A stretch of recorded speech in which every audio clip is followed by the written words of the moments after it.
An old Cherokee is teaching his grandson about life. A fight is going on inside me, he said to the boy. It is a terrible fight, and it is between two wolves. One is evil. He is anger, envy, sorrow, regret, greed, arrogance, self-pity, guilt, resentment, inferiority, lies, false pride, superiority, and ego. The same fight is going on inside you and inside every other person too. He continued, the other is good.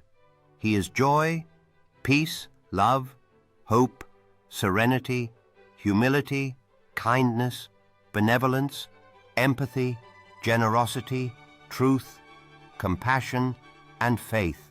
The grandson thought about it for a minute and then asked his grandfather, Which wolf will win, old Cherokee? Simply replied, The one you feed. Once a man came to Socrates and said, I want to say something about your friend. Socrates replied, Very good, I am eager to listen, but please answer 3 questions before you tell about my friend. First question. Whatever you are going to tell about my friend, have you listened or acquainted personally? The man replied, No. Second question. Is it useful to you whatever you are going to say? The man responded, No. Third question.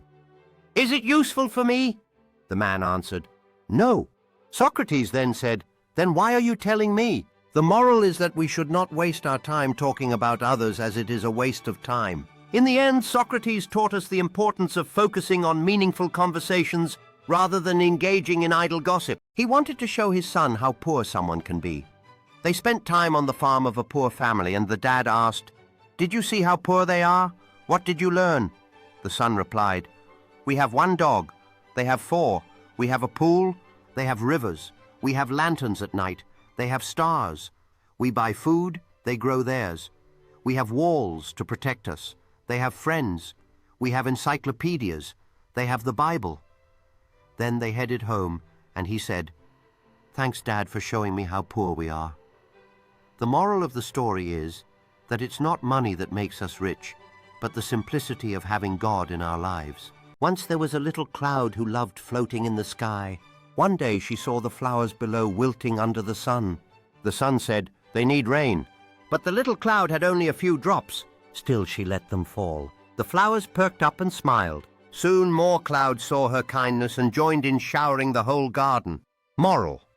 A small act of kindness can make a big difference. 2 poor brothers once served as soldiers. By chance they found 2 precious gemstones and divided them equally. The younger brother decided to leave his job, sell the stones, and start a business to live peacefully with his family. Greed changed everything. The elder brother, still bound by duty, gave his share to the younger one and asked him to deliver it to his wife. The younger brother kept both gemstones for himself. When the elder brother later returned home and asked his wife about the stone, she was shocked. She had never received it. When questioned, the younger brother lied boldly and accused her of dishonesty. The dispute reached the court. The younger brother brought false witnesses and won the case. The wife, humiliated and helpless, appealed to the ruler. The ruler listened carefully and sensed deception. He asked the witnesses if they had truly seen the gemstone. Confidently, they said yes. The ruler then gave each witness some wax and ordered them to make an identical gemstone separately. When the wax models were presented, they looked completely different. The truth was exposed. The false witnesses confessed the stolen gemstone was returned, and the liars were punished. Moral: a lie may walk for a while, but it never reaches the end. Truth may be delayed, but it is never defeated. Never stay with someone who breaks you, then places a few sweet words on your wounds and calls it love. The one who makes you cry again and again, then washes their guilt with brief attention, half-hearted apologies and moments of softness, that is not love. That is emotional carelessness wearing a beautiful mask. Love is not someone who hurts you repeatedly and excuses it by saying, "This is just how I am." Love is someone who has the courage to say, "I will become better," because losing you is not an option. Stay with the one who does not normalize your pain, who listens to your silence, who chooses to protect your heart instead of teaching you how to endure harm. True love does not simply cover wounds, it removes the cause of the wounds. Learn the difference between surviving damage in the name of love and being safe within love. If you do not learn this, you may spend a lifetime changing bandages while the wounds never truly heal. A woman who gives birth to your children walks through pain, fear, and sacrifice that few can ever truly understand. She risks her body, her strength, and sometimes her life to bring a new soul into your world. Every child carries a story of her silent courage. She deserves gentleness, not hardship. She deserves protection, not fear. She deserves a partner who stands beside her, not someone she must defend herself from. No struggle faced by others compares to the journey she takes to give life and nurture it. While the world sees strength in loud battles, her greatest fights are quiet, endured in sleepless nights, anxious prayers, and unconditional love. A mother's love is deep, fierce, and selfless beyond measure. Honor her, respect her, because she is not only the mother of your children, she is the beating heart of your home. A 24-year-old boy seeing out from the train's window shouted, "Dad, look, the trees are going behind!" Dad smiled, and a young couple sitting nearby looked at the 24-year-old's childish behavior with pity. Suddenly, he again exclaimed, "Dad, look, the clouds are running with us!" The couple couldn't resist and said to the old man, "Why don't you take your son to a good doctor?" The old man smiled and said, "I did, and we are just coming from the hospital. My son was blind from birth. He just got his eyes today."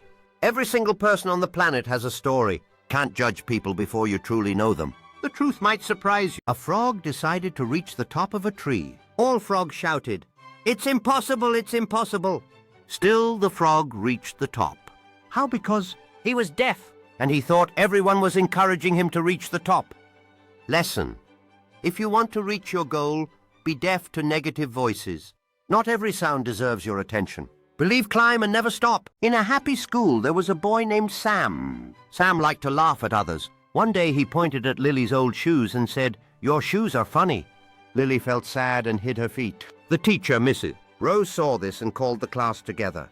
"Today we'll play a game," she said. She gave everyone a paper heart. "Crumple it if someone says something mean." Sam crumpled Lily's heart. "Now try to fix it," said Mrs. Rose. Sam tried, but the heart stayed wrinkled. "Words can hurt like this heart," she explained. "We can't fix them easily." Sam looked at Lily and said, "I'm sorry." "Your shoes are fine," Lily smiled. The next day, Sam shared his snacks with her. The class learned that being kind is better than laughing at someone. From then on, they helped each other and never disrespected anyone, making their school a happy place. A great man was once asked about the most unforgettable experience of his childhood. With misty eyes, he replied that when he was no more than 3 years old, he spoke a lie. When his mother learned of it, she called him to her, lovingly placing him on her knees, and said, "George, my son, I love you more than my life, but I would rather see you die than hear that you have uttered a lie." Those words pierced his heart like an arrow, and even today he has never been able to speak a lie. A mother can do so much by training her children to walk on the path of honesty and truth. Years have passed since that day, yet the lesson remains vivid in his heart. He sits in a quiet park, contemplating the weight of those words, realizing how they shaped his character and choices throughout life. The bond with his mother, captured in an old photograph beside him, serves as a reminder of the unwavering love and guidance she provided. Reflecting on the journey, he understands that honesty is not merely a value, but the foundation of trust and respect in every relationship. Thomas Edison attempted over 1,000 times to invent the light bulb before achieving success. When questioned about his many failures, he boldly stated, "I have not failed, I have just found 1,000 ways that won't work." This story emphasizes the significance of welcoming failure as a critical part of the journey towards success and the necessity of perseverance when facing obstacles. Once upon a time, in a desert far away, there was a rose who was so proud of her beautiful looks. Her only complaint was growing next to an ugly cactus. Every day, the beautiful rose would insult and mock the cactus on his looks, all while the cactus remained quiet. All the other plants nearby tried to make the rose see sense, but she was too swayed by her own looks. One scorching summer, the desert became dry and there was no water left for the plants. The rose quickly began to wilt. Her beautiful petals dried up, losing their lush color. Looking to the cactus, she saw a sparrow dip his beak into the cactus to drink some water. Though ashamed, the rose asked the cactus if she could have some water. The kind cactus readily agreed, helping them both through the tough summer as friends. The moral: never judge anyone by the way they look.